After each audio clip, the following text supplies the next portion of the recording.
Bueno, una vez más vengamos a Génesis 2 y hemos ya edificado por un par de semanas, 3 si no mal recuerdo, la idea de la cosmovisión del hombre o la cosmovisión cristiana del hombre. Ahora permítame seguir hablando del hombre, pero moverme un poquito y lo que quiero que revisemos ahora es el hombre y el misterio del mal. Hemos ya dicho que la imagen de Dios en el hombre fue distorsionada, fue manchada, no fue eliminada, no fue quitada, pero hemos dicho que esta imagen ha sido distorsionada y manchada por el pecado, y aunque no hemos llegado a revisar las implicaciones completas de esto, es decir, no hemos llegado a Génesis 3 aún, sí podemos entender que esa imagen con la que originalmente fuimos creados ha tenido algunas afectaciones increíbles o definitivas a la llegada del pecado. Entonces la semana pasada dijimos que como criaturas nosotros necesitamos ser regenerados por Dios. Como criaturas, la creación de Dios, el ser humano no tiene posibilidad de una mejora o de una mejoría, al menos que Dios lo regenere. Pero como personas debemos responder al mensaje del Señor o al mensaje del Evangelio en fe. Entonces esa es la realidad, no podemos separar estas dos cosas. Tú y yo somos criaturas de Dios, pero también somos personas. Entonces no separamos estas dos evidencias de la obra de Dios porque realmente están allí marcadas para nosotros. Cité a Anthony Joquema, este teólogo que ha dicho que la tradición reformada no debe dejar de lado ni negar la responsabilidad del hombre, y que la tradición arminiana no debería dejar de lado ni negar la máxima soberanía de Dios. Y yo creo que este comentario da un equilibrio perfecto cuando entendemos cómo el hombre es salvo. O sea, cómo el hombre llega a ser salvo por Dios. Tú requieres que alguien te predique el mensaje del Evangelio, tú requieres la soberanía de Dios regenerando al ser humano y requieres la respuesta del hombre a ese mensaje. Entonces, esa es la manera como perfectamente la soberanía de Dios y la responsabilidad del ser humano están en un equilibrio claro y perfecto. Y todo eso nos apunta a que Cristo es la verdadera imagen de la humanidad. Así que el destino final de todo creyente se encuentra solo en Cristo. La imagen perfecta a la que seguimos como ser humano es Cristo. Cuando estamos en Cristo, sabremos entonces lo que verdaderamente es un ser humano. Y Pablo tiene mucho que decir acerca de eso cuando está hablando de nuestra unión con Cristo. Entonces dijimos para cerrar la semana pasada que el primer imperativo ético del Evangelio, lo primero que el Evangelio éticamente nos demanda a ti y a mí cuando somos salvos es vístete del nuevo hombre. El viejo hombre, el hombre que se identifica con Adán, está viciado, está en pecado, está en delitos. Romanos es claro, Efesios es claro cuando te presenta ese cuadro. Ahora nuevamente vengamos a Génesis 2, versos 9 y después versos 15 y 17. El Señor Dios hizo brotar de la tierra todo árbol agradable a la vista y bueno para comer. Asimismo, en medio del huerto, hizo brotar el árbol de la vida y el árbol del conocimiento del bien y del mal. Verso 15. El Señor Dios tomó al hombre y lo puso en el huerto del Edén para que lo cultivara y lo cuidara. Y el Señor Dios ordenó al hombre: de todo árbol del huerto podrás comer, pero del árbol del conocimiento del bien y del mal no comerás, porque el día que de él comas, ciertamente morirás. Entonces esta es la primera referencia que hay en la Biblia acerca de el mal. Todo lo anteriormente dicho en Génesis 1 y 2, si usted recuerda, el Señor está diciendo es bueno, es bueno, es bueno, cada día de la creación, para finalmente llegar al día 6, cuando crea al hombre, y decir es extremadamente bueno. Ahora aquí tenemos la primera ocasión en la que la palabra mal es introducido en el relato de la creación, en el relato del creacionismo, y viene acompañado claramente o relacionado claramente a la creación del hombre. Observen cómo en la lectura que hemos hecho pareciera ser que la vida en el jardín, la vida en el Edén, es representada como la mesa de un banquete. En esta mesa de un banquete donde puedes sentarte a comer, hay fruta, hay árboles que están dando fruta para que los comensales puedan deleitar su apetito. Ya desde temprano, antes de llegar a Génesis 3, el autor dice que hay aquí dos árboles, o por lo menos dos árboles destacan o resaltan en el relato. Número uno, el árbol de la vida. Y simplemente voy a dar como lo que representan estos dos árboles, aunque en el capítulo 3 nuevamente vamos a detenernos con mayor ahínco ahí. Pero el árbol de la vida representa claramente la vida en su máxima potencia. Este era como el ideal en el Edén. Si tú comías de él, entonces era semejante en el vocabulario del Nuevo Testamento, era semejante a la vida eterna. Ahora piensen en esto, desde el Edén, desde la segunda hoja o primera hoja de tu Biblia, aquí ya hay dos cosas, o vida eterna o muerte eterna. Si comes de este árbol te va bien, si comes de este árbol te va mal. Si comes de este árbol hay vida, si comes de este árbol hay muerte. Génesis 3 se vuelve a repetir esta idea. Salmo 1 habla de este árbol, de esta idea de un árbol plantado junto a corrientes de agua, que su hoja nunca cae, siempre está verde, siempre reverdece, siempre tiene fruto. La propia idea de la relación de Dios con Israel a lo largo del Antiguo Testamento es muchas veces comparado con una viña. Mientras la viña estaba conectada al Señor, tiene vida. Cuando la viña no está conectada al Señor, tiene juicio. Israel es juzgado a un cautiverio del que nunca regresa. Judá es juzgado a un cautiverio que dura 70 años. Y luego cuando el Señor viene, Juan capítulo 15, Él dice, yo soy la vid, ustedes son los pámpanos. Separados de mí nada podéis hacer.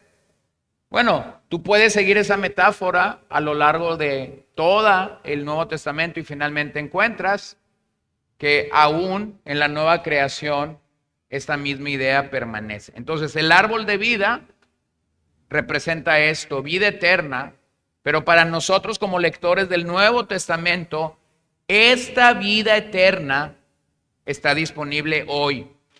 Y de hecho encontramos esa vida eterna no en un jardín, no en un huerto, no en un lugar específico, encontramos esa vida eterna en una persona. ¿Quién es esa persona? Cristo.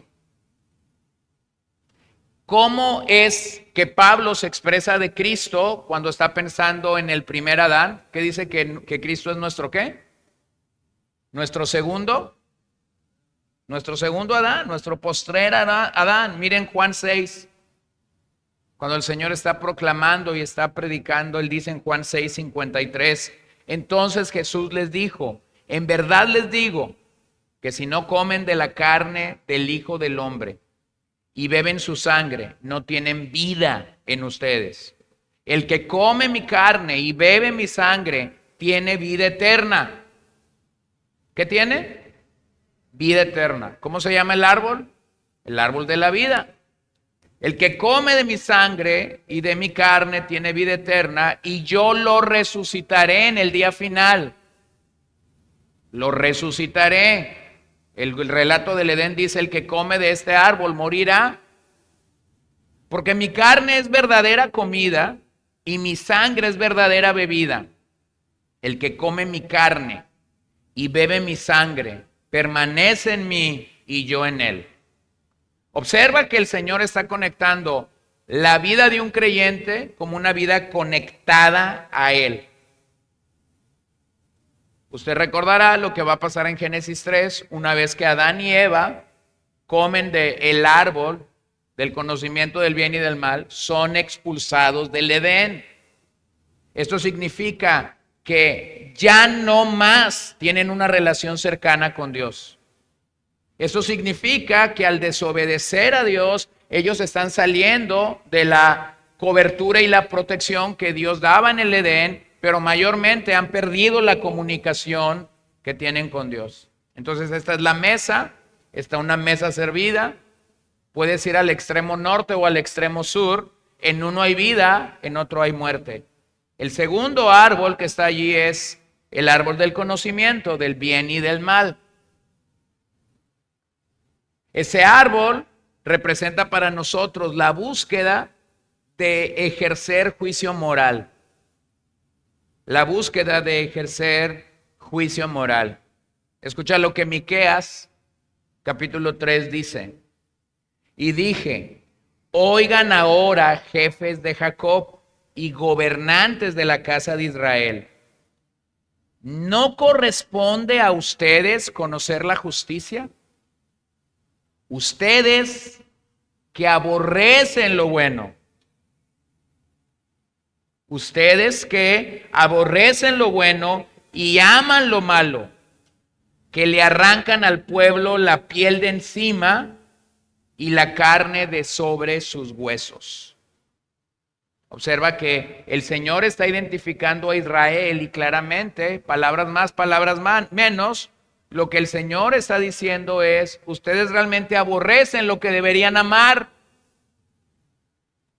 y aman lo que deberían aborrecer. En otras palabras, su juicio moral es equivocado. Bueno, eso nos lleva simplemente a pensar en nuestros juicios morales. Cuando yo abrazo lo que es malo como si fuera bueno, claramente me estoy equivocando. Cuando yo abrazo o aprecio lo que Dios dice es pecaminoso, claramente me estoy equivocando. Y nunca mi juicio moral, dentro de mi propia capacidad pecaminosa, va a honrar el nombre de Dios. Entonces esto es lo que está pasando en el tiempo de Miqueas. Algo que nos regresa de nuevo al Edén. Entonces déjame lo explico. El día que el hombre tomó el fruto del árbol prohibido, afirmó su autonomía. El día que el hombre fue incrédulo a la palabra de Dios, porque muchos de nosotros, cuando pensamos en el gran pecado de Génesis 3, creemos que el pecado es desobediencia. Pero realmente, si tú vas a la raíz, el pecado es incredulidad. Antes de desobedecer a Dios, ellos fueron incrédulos, no creyeron la palabra de Dios. Cada vez que nosotros desobedecemos a Dios en una cuestión práctica de la vida, realmente por delante va la incredulidad. Y vamos a dejar el Edén y vamos a dejar las citas de Miqueas que ya mencioné, aunque pudiéramos mencionar otras muchas citas que van a ir a lo mismo, y vamos a pensar en nosotros. Cada vez que yo pongo por delante mis planes, cada vez que yo abrazo lo que no es recto delante de Dios y que me lleva al mal, lo que está por delante de mí es incredulidad a la palabra de Dios. Es no creer lo que la palabra de Dios dice. Cuando la palabra me dice que vaya por un camino, pero entonces yo digo, pero yo creo que si hago esto, esto va a tener un mejor resultado. Sigue entonces por tu camino. El punto con esto es que vemos claramente cómo es que cuando el hombre toma su propio camino, entonces Dios lo entrega a su propia concupiscencia, Dios lo entrega a su propia inmoralidad, Dios lo entrega a su propia intriga, Dios lo entrega a su propio chisme o a su propio adulterio, o llámale, ponle ahí el pecado que tú quieras ponerlo. Dios no te obligó a tomar ese camino que tú tomaste, pero tu juicio moral y mi juicio moral fueron inadecuados porque no creímos a la palabra de Dios. Entonces, el hombre, al elegir el fruto del árbol prohibido, está afirmando que él es un ente autónomo de Dios, que no necesita a Dios, que lo que Dios ha dicho no necesariamente es la verdad. Vean en cambio cómo el salmista, cuando está hablando de la palabra de Dios en el capítulo 19, eleva el hecho de que todos deberíamos confiar en la palabra de Dios. La ley del Señor es perfecta. ¿Por qué? Restaura el alma. El testimonio del Señor es seguro. ¿Por qué? Porque hace sabio al sencillo. Los preceptos del Señor son rectos. ¿Por qué? Porque alegran el corazón. El mandamiento del Señor es puro. ¿Por qué? Porque alumbra los ojos. El temor del Señor es limpio. ¿Por qué? Porque permanece para siempre. Los juicios del Señor son verdaderos, todos ellos justos. Entonces, mientras el hombre está diciéndote, no es necesario que sigas el plan de Dios, no es necesario que obedezcas los mandatos de Dios, sea autónomo, vive como tú crees que debes vivir. La Biblia te sigue diciendo y me sigue diciendo a mí, confía en la palabra de Dios. Confía en lo que la palabra de Dios está diciendo para ti y para mí el día de hoy. El hombre en su autonomía realmente se autodestruye. La amargura nos autodestruye, el rencor nos autodestruye. Piénsalo bien. No son otras personas las que nos están destruyendo. Es nuestra propia amargura, es nuestro propio rencor, es nuestra propia falta de perdón. Cuando pensamos en cómo el hombre se relaciona con el mal o cómo el mal puede afectar al hombre, una de las realidades de todo ser humano es buscar culpables. Y ahora yo voy a traer aquí a los candidatos que pueden ser los culpables de cómo el mal se acerca a nuestras vidas. Pero nunca el hombre está pensando que el peor enemigo que tú y yo tenemos somos nosotros mismos. En el verso 16, Dios está ordenando. Dios está dando una orden clara allí en el huerto. El Señor Dios ordenó al hombre, de todo árbol del huerto podrás comer, menos de este. Esto es una orden. Esto no es una sugerencia. Esto no es una pregunta acerca si estás de acuerdo, si lo que Dios dice es bueno o malo. Esto no es una pregunta para decirte si el árbol del conocimiento tenía un efecto de mayor apetito o más apetitoso al paladar de los moradores del Edén. No tiene nada que ver con eso. Es una orden. De este comerás, de este no comerás. Esa simple orden supone que el hombre entonces puede escoger. ¿Qué puede escoger en este sentido? Puede escoger obedecer a Dios y si lo obedece tiene vida eterna. Pero también puede escoger desobedecer a Dios y si lo desobedece tiene muerte eterna. Entonces el hombre goza de una capacidad moral en el Edén. Y esa capacidad moral lo hace ser responsable delante de Dios. Es la misma capacidad que cuando un proclamador del evangelio, por no decir predicador, porque cualquiera de nosotros podemos proclamar la palabra, mi responsabilidad acaba cuando tú y yo le decimos al pecador que necesita a Cristo, que necesita ser salvo, que necesita arrepentirse, que necesita creer en el evangelio. Lo llamamos claramente acciones. Pero entonces el hombre dice sí o no, las únicas dos respuestas que alguien puede dar al evangelio. Luego vean el verso 17. La única exclusión que hay en el relato: no comerás. Esa exclusión, no comerás de este árbol. Bueno, no se nos dice la cantidad de árboles que había, entonces no podemos especular. No podemos saber si eran cientos, miles, decenas. No podemos saberlo. Pero de entre todos los árboles del huerto del Edén, podemos estar seguros de algo, de acuerdo al relato de Moisés. Había un árbol del cual Dios está diciendo: no puedes comer. Y entonces esta es la naturaleza del pecado. El hombre puede tener todo lo que se imagine o quiera tener, pero resulta que lo que se le antoja es lo que no tiene. ¿No es así? Esto no es nuevo, pasó en el Edén. Vean cómo este mandato de Dios, no comerás, confronta a Adán con la autoridad divina. Entonces esto nos hace pensar en lo que muchos teólogos han llamado el pacto original, lo que Dios establece para Adán, o algunos lo llaman el pacto de obras. ¿Cómo resumiríamos el pacto de obras? Si me obedeces, te doy vida eterna. Si me desobedeces, entonces tienes muerte eterna. Entonces, claramente en el pacto de obras nosotros vemos que hay un fruto de obedecer y hay un fruto por desobedecer.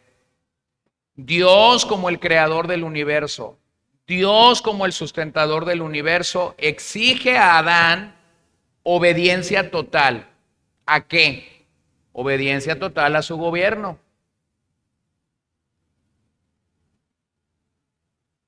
En esa llamada a Adán para servir a Dios, para ser el mayordomo de Dios, para ser la imagen de Dios aquí en la tierra, si se le obedecía, tendría vida eterna. Si se le desobedecía, tendría muerte eterna. Nosotros sabemos, porque ya hemos leído Génesis 3, que fue lo que ellos eligieron.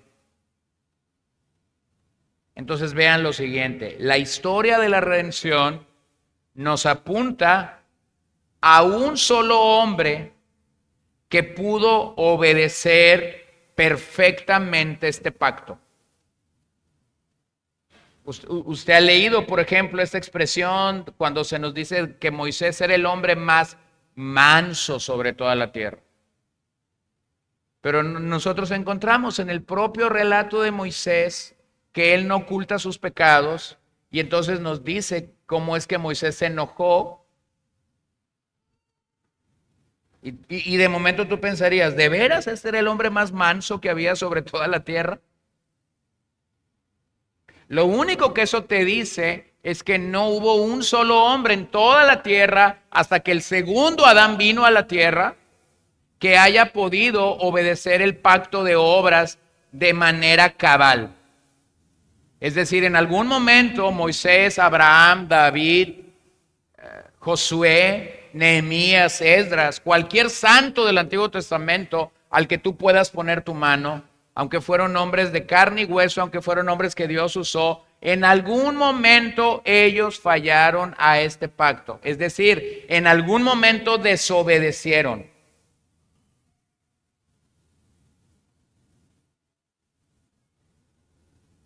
Entonces, cuando pensamos en la historia de la redención, claramente no podemos decir que el primer Adán tiene un 100 de calificación, porque falló.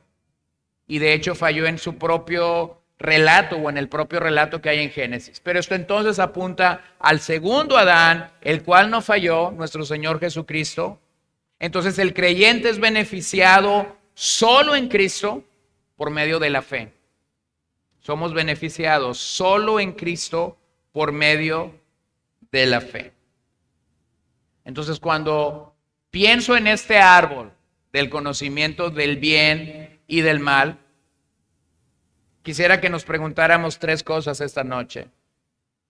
¿Quién es el responsable del mal? Segundo, ¿cuál es la razón ante este misterio del mal?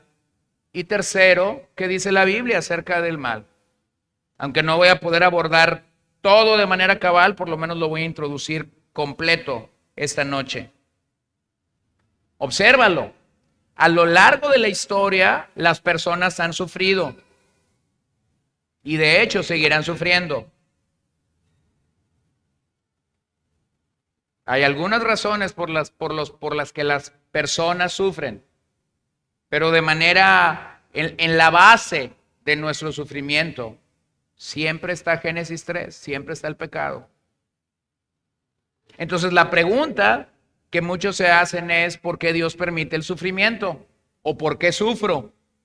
Y de hecho esta pregunta, que ha sido una disputa a lo largo de la historia de la iglesia, de hecho la pregunta ¿por qué sufro? Se ha convertido en la roca o en el fundamento de lo que nosotros conocemos como ateísmo.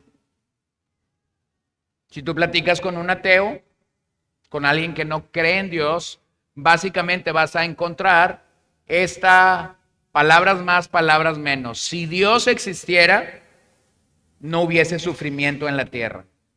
Entonces van a salir a la palestra los niños de África desnutridos, los judíos en manos de Hitler, los más de 3,000 personas que murieron en las Torres Gemelas, o cualquier otro momento crítico de la historia del universo donde hubo pérdidas humanas a gran escala. Allí van a estar.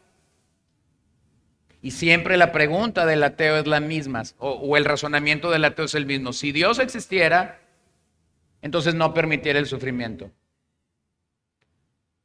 Piensa nada más en esto. Tú abres la Biblia, comienzas a leer la Biblia. Mi pregunta es: ¿Dios ocultó el sufrimiento de los grandes héroes de la Biblia? ¿Quién sufre en la Biblia? Pensemos en voz alta. ¿Quién está sufriendo en la Biblia? Job, Génesis 11 más o menos. David, Noé ahí mismo en Génesis. José ahí mismo en Génesis. ¿Quién más sufre? Abraham. Todos los apóstoles.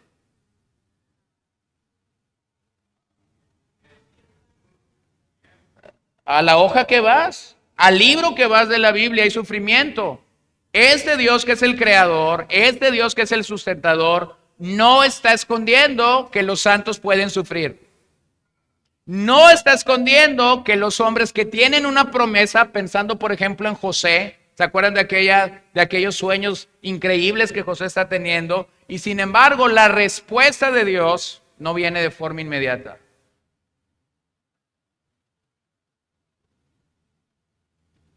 El problema del sufrimiento supone un problema para el cristiano.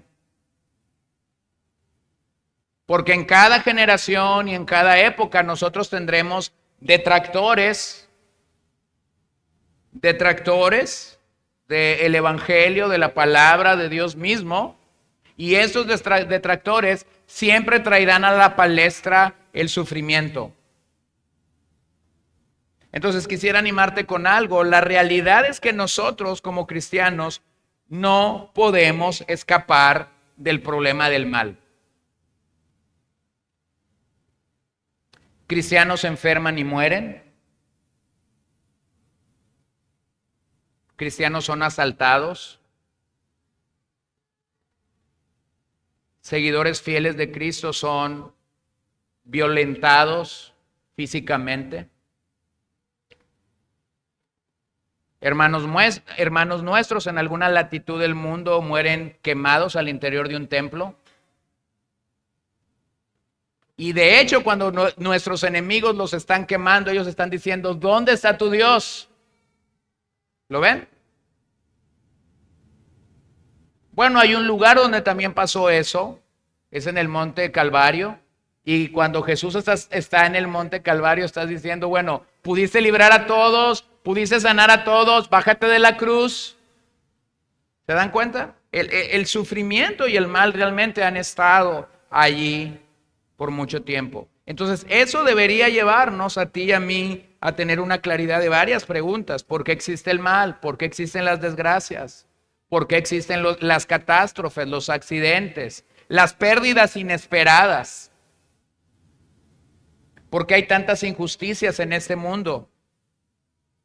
¿Por qué a la gente buena le pasan cosas malas? Todas estas preguntas que en alguna ocasión nos han hecho o que en alguna noche de insomnio nosotros mismos nos hemos hecho. Oh Señor, pero ¿por qué permitiste que a fulano hermano de la congregación, tanto que ora el pobre hermano, le pasara esto? Tanto que lee la Biblia, ¿por qué le pasó esto a él? O sufrimos cuando una persona que es pública por su don o por su ministerio está pasando por alguna adversidad o siendo probado por alguna realidad. Bueno, entonces contestemos la primera pregunta. ¿Quién es el responsable del mal? El ser humano siempre busca respuestas fáciles y rápidas. El ser humano siempre busca a quién hacer responsable. Así que hay tres candidatos de quien podemos decir este es responsable del mal. Aquí están los tres candidatos. O el hombre es responsable del mal, o Satanás es responsable del mal, o finalmente Dios es responsable del mal. Y a lo largo de la historia, en algunas ocasiones se ha culpado al hombre del mal, en otras se ha culpado a Satanás del mal, y en otras se ha culpado a Dios. Pensemos en el hombre. Aquellos que sostienen pensamientos contrarios u opuestos al evangelio. Aquellos que sostienen pensamientos que han sido cegados, Romanos 1, tomando sus propios cuerpos, tomando su propia mente y desobedeciendo claramente lo que Dios mandata. Entonces, este tipo de hombres llegan a ser una amenaza para la iglesia, para el evangelio o para la descendencia, entendiendo esta batalla cósmica que hay entre la descendencia del hombre y la descendencia de la serpiente desde el huerto del Edén. Entonces, el hombre pudiera ser culpable del mal cuando el hombre está actuando de una manera contraria a la palabra de Dios. Estos hombres pudieran ejemplificarnos a personas malas que pueden oponerse de una manera marcada a nosotros y que en algún momento de la historia la iglesia los ha llamado como la encarnación del mal. Posiblemente algunos egipcios llegaron a pensar que Faraón era una encarnación del mal. Algunos judíos en los días de Hitler lo llamaron la encarnación del mal. Algunos hermanos en China o en Rumania, países comunistas, llamaron a los mandatarios o a los presidentes la encarnación del mal. El día de hoy, cuando hay políticas tan aberrantes en el tema de lo familiar, de lo matrimonial, de la llegada de bebés o de niños a la tierra, bueno, pudiéramos decir fulano político, fulano gobierno, fulano parlamento, son la encarnación del mal. ¿Por qué? ¿Por qué decimos esto? Porque vemos cualidades en ellos que evidentemente están proclamando o gritando esa perversión o esa maldad en sus vidas. Estas decisiones los llevan al fanatismo, al racismo, la división, la falta de comunicación. Y la historia comprueba que no podemos librar al mundo del mal, ni por ajustes psíquicos, ni por manipulación, ni por tratar de cristianizar a una nación, o incluso el exterminio físico del enemigo. Porque lo que la historia te dice es, Tú cortas a un enemigo y resulta que a la vuelta de la esquina, allí te está esperando el otro enemigo. Esto nos lleva a culpar al mal de forma colectiva. Entonces, a veces el mal está ejemplificado por el gobierno, por los sindicatos, por los partidos políticos, por el terrorismo, a veces por los inmigrantes, a veces por el comunismo, a veces por los países vecinos. Y estamos buscando siempre a quién culpar de esa maldad que popula en nuestros días. Segunda opción, Satanás. Bueno, claramente Satanás es el enemigo de nuestras almas, ¿sí o no? ¿Sí? Sí. Nomás que se nos pasa la mano.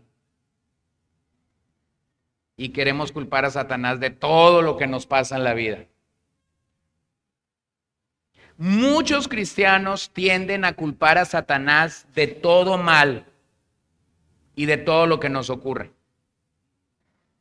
Y sí, la Biblia dice que Él busca lo peor de nosotros, pero a la par debemos reconocer nuestro propio pecado.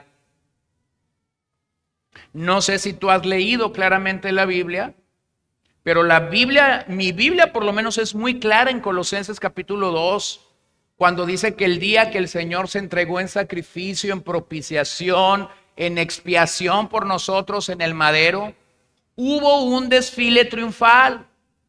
Y en ese desfile triunfal fueron exhibidos, fueron derrotados todos los poderes del maligno.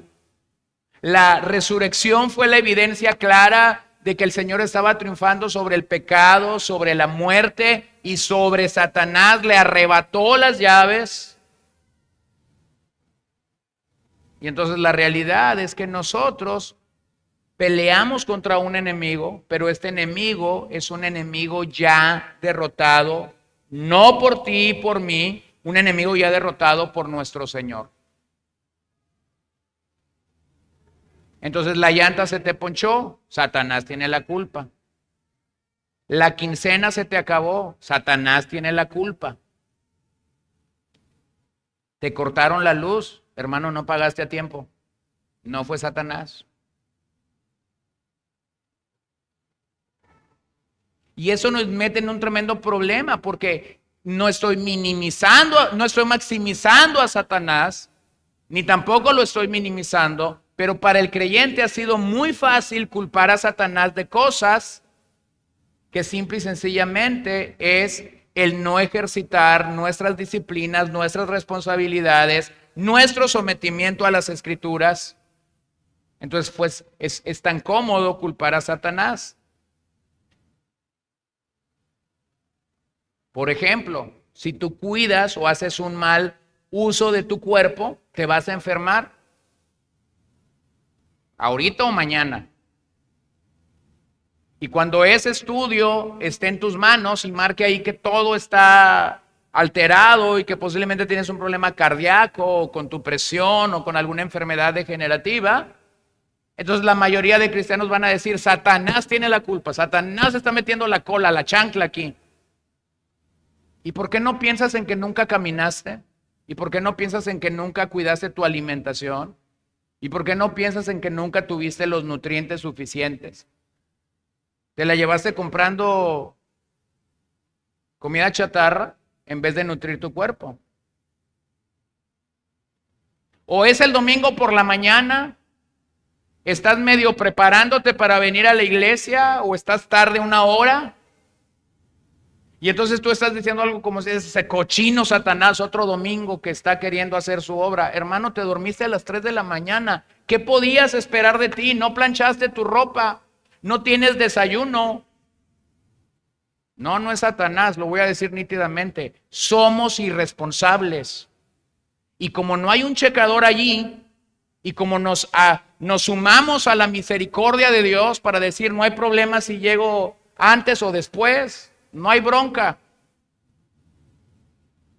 Pero el culpable es Satanás. Bueno, eso no nos lleva a otra cosa más que lo mismo que hizo Adán y Eva, culpar a alguien. O el clásico joven que está en la escuela, o el profesional, o el que está haciendo un posgrado, no se preparó para el día del examen, está allí batallando con un examen, sale derrotado del examen, y es más fácil decir, Satanás me nubló los pensamientos, a decir, no estudié. Entonces el segundo culpable del mal pudiera ser Satanás. Ahora, simplemente haz estas preguntas. ¿Quién mandó el diluvio? ¿Quién hizo llover azufre sobre Sodoma y Gomorra? ¿Quién trajo las plagas a Egipto? ¿Quién probó a Israel en el desierto? ¿Quién permitió la muerte de su hijo, de su unigénito hijo en el Calvario? ¿Quién entregó a Pablo para que fuese decapitado? Bueno, la respuesta para cada una de esas preguntas no es Satanás. Si crees que es Satanás, necesitas volver a leer la Biblia desde Génesis 1. El tercer candidato entonces es Dios.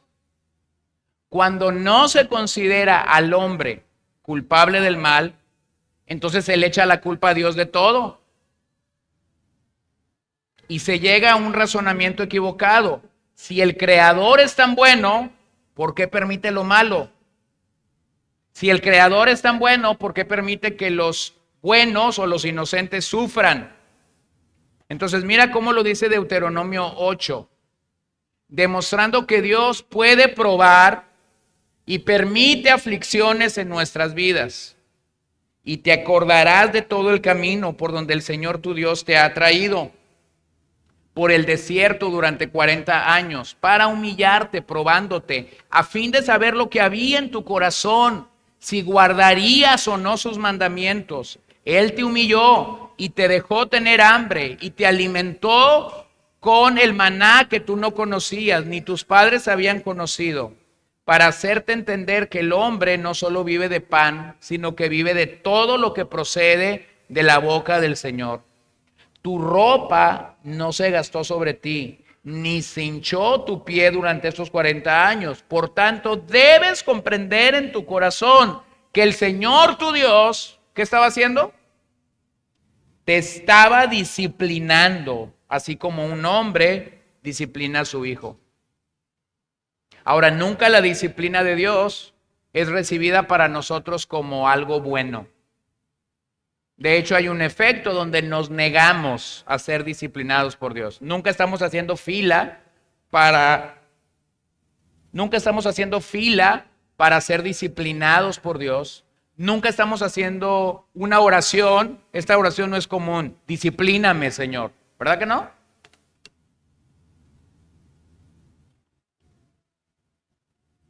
Y Dios no nos pide permiso cuando tiene que disciplinarnos. Dios no nos toma una encuesta para saber si estamos preparados para ser disciplinados.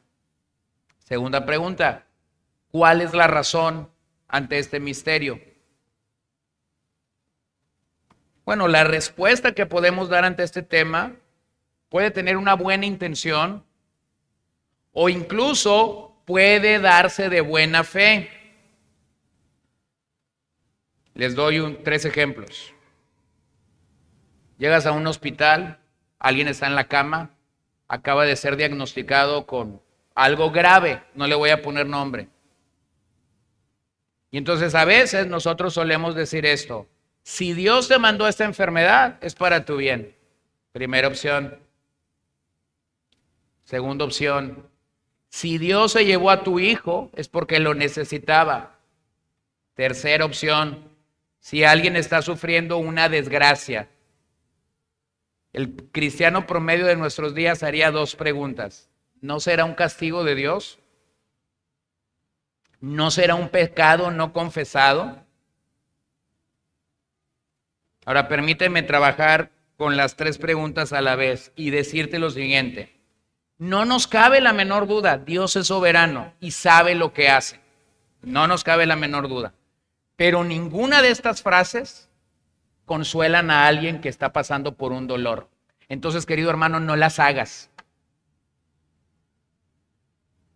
No consuela, no eres nada cristiano si tú llegas a donde está un enfermo que le están diciendo te quedan 3 semanas de vida y tú dices, ¿Pecaste o pecó tu esposa? No sirve de nada. De hecho, voy a decirte lo que va a pasar. Acabas de cerrar un corazón que pudiera haber sido ministrado. No sirve de nada. No sirve de nada que tú quieras dar una tremenda clase sobre la soberanía de Dios al decir, si Dios te mandó esta enfermedad es por tu bien. No sirve de nada. No es momento de dar clases. No es momento de querer expresar todo lo que tú sabes de la Biblia. Estas frases no consuelan. Estas frases no solucionan el problema emocional. Y estas frases no traen la esperanza que la Biblia da cuando nosotros sufrimos. No están llenas de esperanza, están llenas de cualquier otra cosa menos de esperanza. Estas frases incluyen una teología que imposibilita cualquier razonamiento posterior a Dios.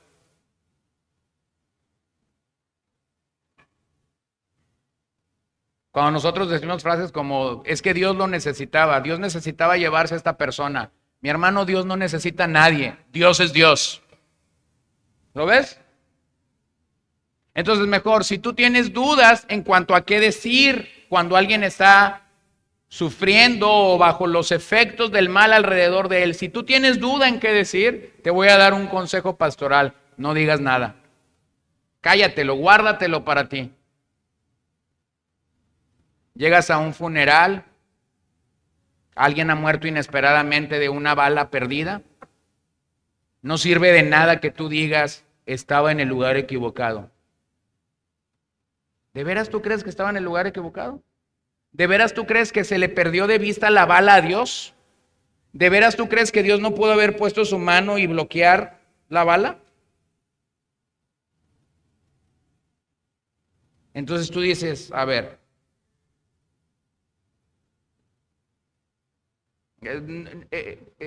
no quiero que esto suene a una crítica, pero a mí me ha tocado escuchar a pastores en funerales decir algunas aberraciones increíbles. Es que esta persona estaba en el lugar equivocado, es que esta persona... Y tú dices, híjole, ¿qué Biblia lee? ¿Qué es lo que quiero decir con todo esto? Que el mal merodea nuestras vidas, está al lado nuestro y nosotros no estamos exentos del mal. No estamos exentos del mal. Por eso hay pastores que se infartan, por eso hay creyentes que van a la plancha y aparentemente entraron por algo muy fácil y resulta que a los 2 días, pescó una bacteria en el quirófano y a los otros 2 días está muriendo. O sea, cosas que pasan en esta tierra y que suceden a todos, sean creyentes o no sean creyentes. Entonces, a lo largo de la historia hemos tenido diferentes respuestas a esta pregunta, ¿por qué sufre el hombre? Entonces, nada más déjame traer una de estas respuestas y finalmente concluir. Hubo un filósofo griego, Epicuro, y él dijo, si Dios quiere evitar el mal y no puede, no es omnipotente. Si puede y no quiere, no es un Dios bueno. Bueno, ¿cuál sería nuestra respuesta a este filósofo desde las Escrituras? Sencilla. Si Dios nos ha creado por su amor, o sea, nos creó la tierra por su amor. Así que porque creó la tierra y porque creó al ser humano por su amor, vale la pena vivir. Véalo en el momento que una persona está llegando a la culminación o al punto final. Vea cómo la gente pelea y se aferra a la vida. ¿Nos aferramos a la vida?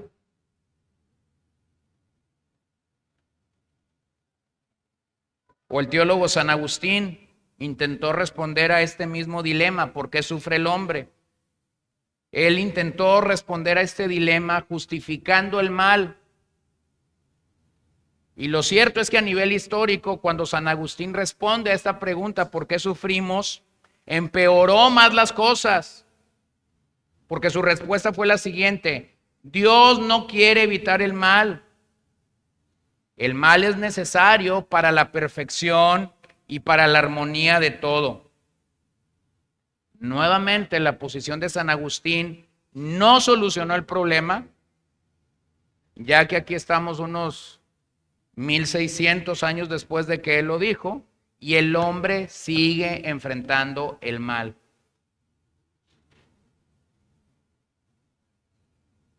Tampoco ha sido satisfactorio acudir al pecado humano, o sea, señalar que la culpa de todo es el pecado humano, porque tenemos catástrofes naturales y el sufrimiento que se desprenden de esas catástrofes, y no puedes encontrar su origen en mentir o en robar de una persona o en, no sé, el pecado que ustedes quieran.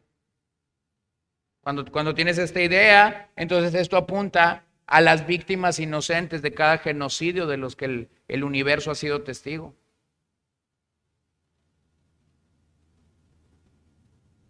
Hay dos escritores más, uno es francés y tomó lo que ya dije de Epicuro, y él dijo, si Dios previó el pecado de Adán y no tomó medidas seguras para evitarlo, carece de buena voluntad para el hombre.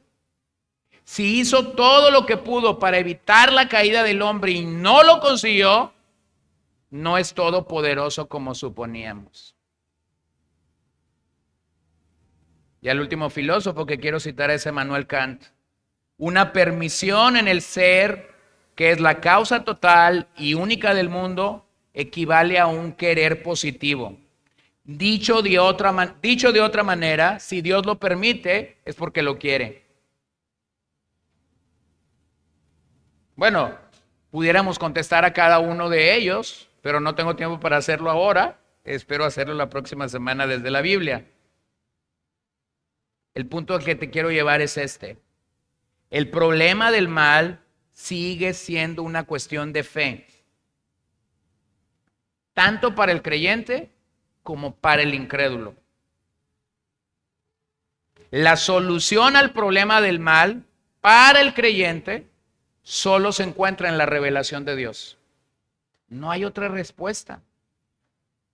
Entonces eso me lleva a la tercera pregunta para terminar. ¿Qué dice la Biblia acerca del mal? Como ya mencioné, el mal, el sufrimiento, el dolor, las catástrofes, las cosas inesperadas, las cosas paradójicas, se encuentran casi en cada página de la Biblia. Para la Biblia, el mal no pone en cuestionamiento quién es Dios. Para la Biblia, el mal pudiera despertarnos a la oración. El mal pudiera despertarnos a la protesta. Ve la historia de Esther o el relato que el libro llamado Esther nos presenta. El mal se está levantando en manos del perverso Amán. Hay una combinación entre que los judíos oraron y protestaron, o protestaron y oraron, como lo quieras decir. Finalmente Dios se glorificó. Está el caso de Job, al que ya mencionaban ahorita. Es Dios mismo quien inicia en la corte celestial el sufrimiento o los dolores por los que Job pasó. Job no sabe que esto está pasando en el cielo. Nosotros sabemos porque leemos el libro completo. Pero finalmente Job llega a la conclusión y dice cosas increíbles. Hablaba lo que no entendía. Pero ahora mis ojos te ven.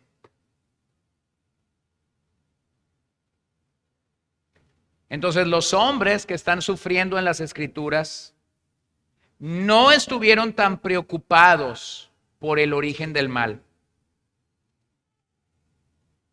Los hombres, las mujeres sufriendo en las Escrituras, las familias que sufrieron en las Escrituras, no estuvieron tan preocupados por el origen del mal.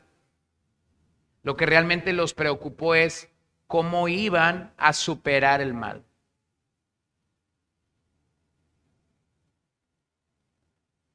Entonces yo creo que eso nos lleva a una realidad a todos nosotros. ¿Qué debemos hacer cuando el mal se ha levantado o estamos enfrentando el mal? Hermano, no sirve de mucho que busques el origen. Porque lo que realmente necesitas es sobreponerte o superar la maldad en ese momento. Y para eso necesitas hacer lo que el hombre falló en el Edén. El hombre buscó su autonomía moral para elegir lo que él quisiera, como él lo quisiera, a la hora que él lo quisiera. Y el resultado fue muerte eterna. El resultado fue catastrófico. Entonces, lo que nosotros hacemos desde la perspectiva bíblica es, no buscamos el origen, buscamos cómo Dios va a ser glorificado en medio de ese asunto. El Antiguo Testamento y especialmente Génesis 3, vemos el mal como algo fuera de la intención de Dios. El mal aparece como algo encerrado en el misterio de la criatura. Vean cómo el libro de Eclesiastés en el 7:14 lo dice. Alégrate en el día de la prosperidad. Y en el día de la adversidad, considera. Dios ha hecho tanto el uno como el otro, para que el hombre no descubra nada que suceda después de él. O como Job lo dice, ¿acaso recibiremos de Dios el bien y no recibiremos también el mal?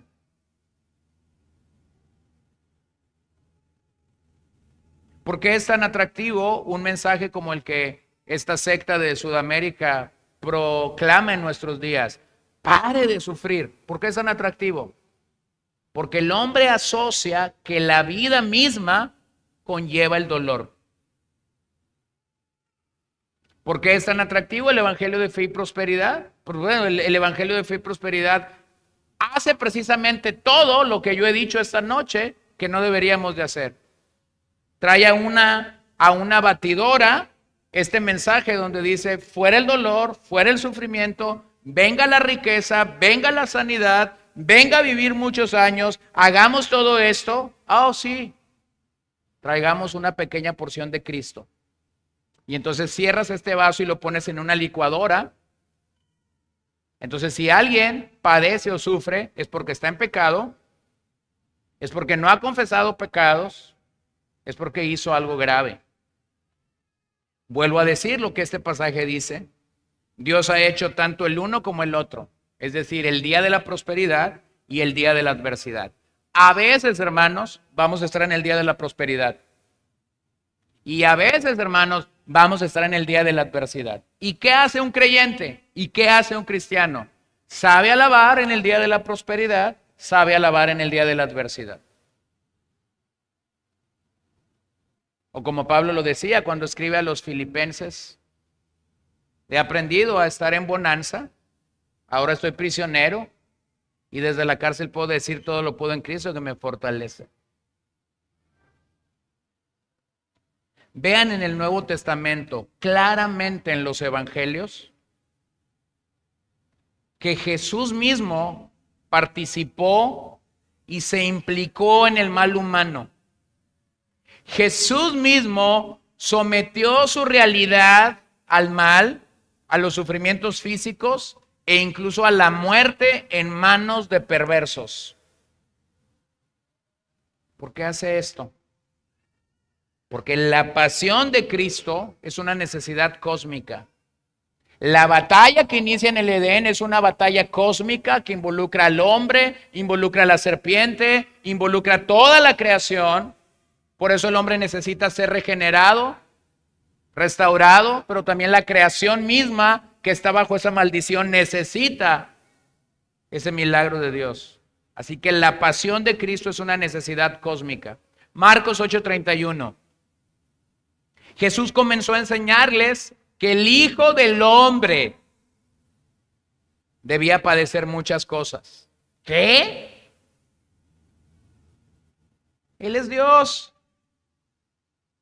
Debía padecer muchas cosas. Debía ser rechazado por los ancianos, los principales sacerdotes y los escribas, y ser muerto, y después de 3 días resucitar.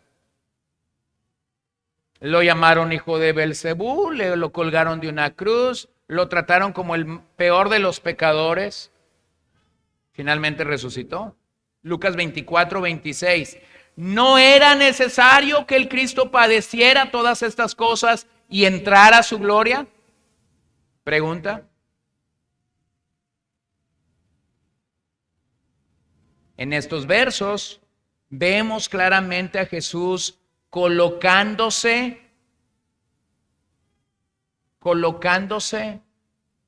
al lado del que sufre de este lado de la eternidad.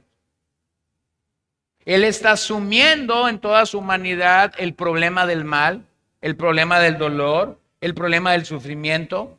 Esa es la razón por la que el Hijo de Dios puede defender al pobre, puede ayudar al enfermo, puede ayudar al necesitado, puede perdonar al pecador, porque realmente se puso a nuestro lado en el camino o en la senda del sufrimiento. Pero delante de Jesús resulta blasfemo pensar en un Dios que manda el mal que quiere. Realmente su Hijo luchó contra el mal y nosotros vemos esa lucha hasta dar su vida en la cruz. En el centro mismo de la impotencia de Dios se encuentra la tragedia de la cruz. En el centro mismo de la impotencia de Dios se encuentra la tragedia de la cruz. Y allí aparece su potencia definitiva, la resurrección.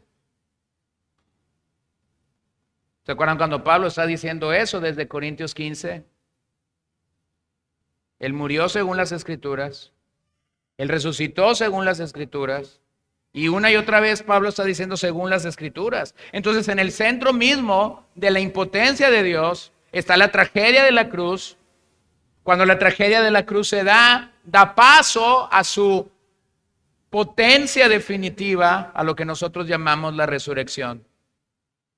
Dios soporta desde el cielo que maten a Jesús, al igual que soporta desde el cielo el mal del mundo, si quiere la existencia de la realidad finita que es el hombre y que es el respeto de su libertad. Entonces, hermano, cuando tú estás sufriendo, cuando yo estoy sufriendo desde este lado de la eternidad y yo estoy pensando, ¿cuándo se va a acordar Dios de mí? ¿Cuándo me va a librar de esto? ¿Cuándo me va a ayudar de esto? Hay un lugar al cual tienes que acudir, es el Gólgota. Soportó desde su trono la muerte de su Hijo amado. Marcos 15:34. Y a la hora novena Jesús exclamó con fuerte voz, Eloí, Eloí, lema sabactani, que traducido significa Dios mío, ¿por qué qué? ¿Por qué me has abandonado? O como el doctor Lutero decía de este pasaje, no lo puedo entender. Dios abandonando a Dios mismo. No lo puedo entender tampoco. No soy Lutero. Mi mente es finita y Dios es infinito. A pesar del mal inevitable, Dios quiso crear al mundo por amor. Porque Él sabía que la última palabra era suya.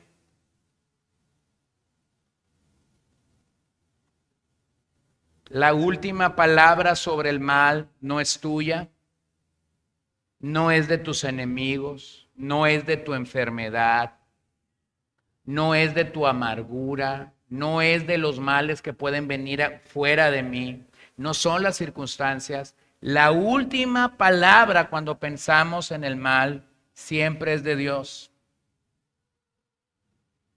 La victoria sobre el mal y la felicidad plena para el ser humano tienen su última palabra en Dios. En la aparente fuerza del mal está su presente derrota. Cuando los demonios habían pensado que habían triunfado sobre el Señor, resulta que el domingo en la mañana llegó y el Señor triunfó poderosamente sobre ellos.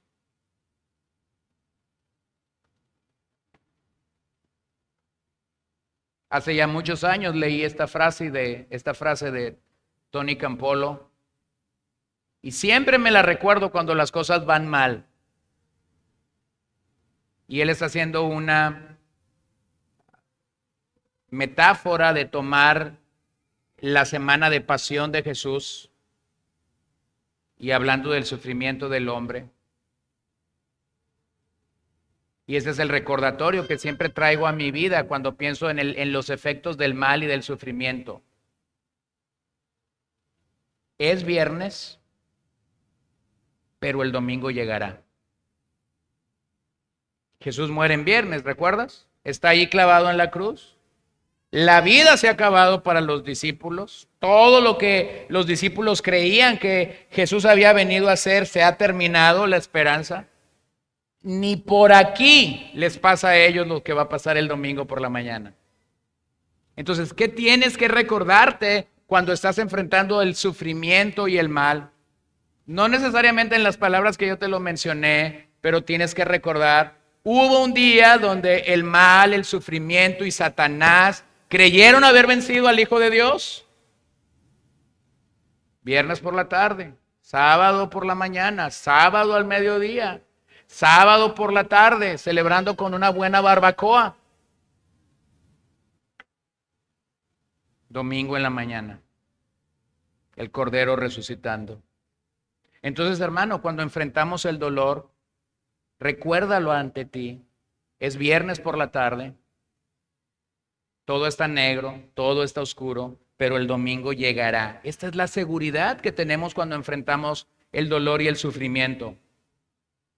El creyente puede ser pobre de ese lado de la eternidad, puede llorar, puede enfermar, puede ser perseguido, puede pasar por estragos de su propio pecado, puede ser disciplinado por Dios, puede pasar por momentos humillantes o aberrantes, humanamente pensándolos. Pero en la historia de Jesús, en la cruz y en la resurrección, tenemos la respuesta definitiva y verdadera. Dios quiere y es el único que puede vencer sobre el mal a toda cabalidad, a toda plenitud, a todo esplendor. Ya lo hizo en la persona y en la obra de Cristo. Entonces, cuando el Señor nos permite tener una respuesta en medio de nuestros dolores, recuerda, esto no es otra cosa sino la victoria de nuestro amado Señor en la cruz y en la tumba vacía, prolongada a nosotros como sus hijos. Por eso es que la doctrina de la unión con Cristo en el vocabulario de Pablo es tan importante. Escucha la oración de Jesús cuando está orando el Padre Nuestro. Mas líbranos del mal. Es decir, Jesús está reconociendo que tanto Él como sus seguidores, a los que están enseñando a orar, tendrían un problema con el mal.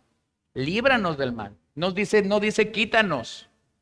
No dice no permitas que lleguemos allí. Dice líbranos del mal.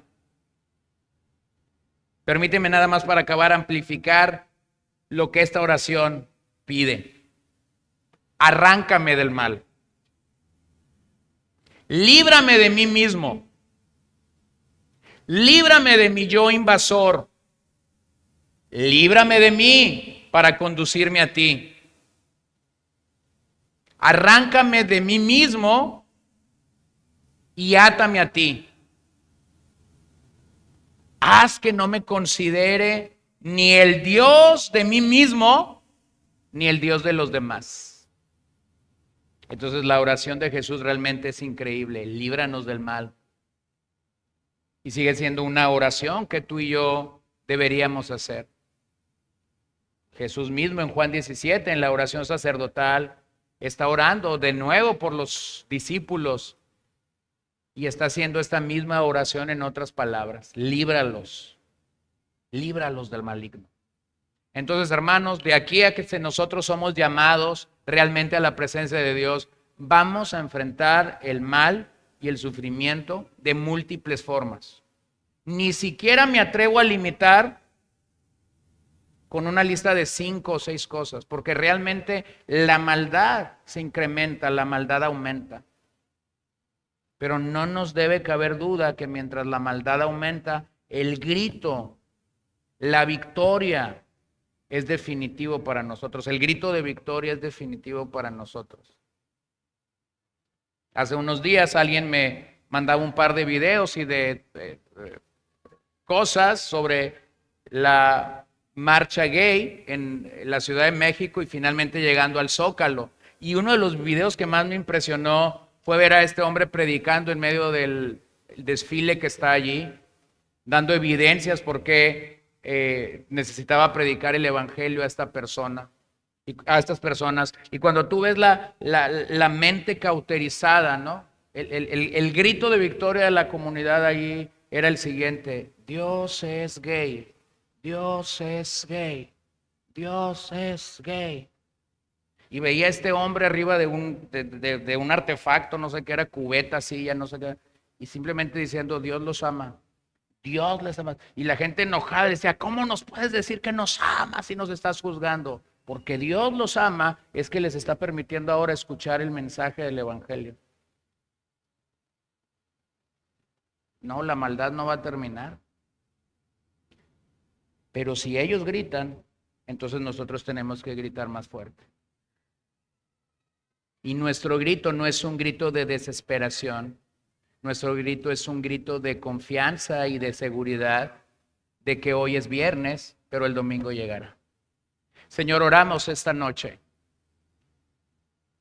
que cuando muchos buscan en el sufrimiento tener una roca para ir contra ti, nosotros vemos en el sufrimiento la oportunidad de correr a ti en oración, de acudir a ti en clemencia, de correr a ti buscando la misericordia de Dios. Bueno, nuestros dolores pueden no ser los dolores de Job, o de José, o de Pablo, o de Moisés, pero son los nuestros. Y enfrentamos luchas, adversidades, enfrentamos cosas tremendas en nuestras vidas, a lo largo de nuestras vidas. Cada vez que somos probados, yo mismo lo hago y en muchas ocasiones he platicado con gente que me dice: nunca había tenido una prueba tan grande como esta. Bueno, Señor, la verdad es que yo no sé si las luchas, las pruebas o lo que venga por delante serán más grandes o más fuertes que lo que ahora hemos enfrentado, pero hay una seguridad. Tú nos has acompañado y tú nos acompañarás. Entonces, Señor, permítenos estar seguros, convictos por tu Espíritu Santo, de que el dolor, de que el sufrimiento, nada nos puede arrebatar de tu mano, como Pablo dice en Romanos 8. Ni el cuchillo, ni la aflicción, ni hambre, ni desnudez, nada nos puede separar de tu amor.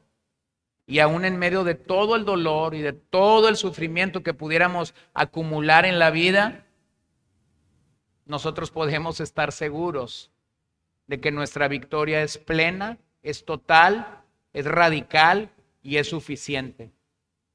Estamos anclados en ti y tú ya triunfaste. Así que ayúdanos a poder tener un acercamiento adecuado ante el tema, ayúdanos a poder tener un acercamiento correcto delante de ti. Pedimos todo esto en tu nombre, te damos gracias esta noche y te adoramos. En tu nombre oramos, Señor. Amén.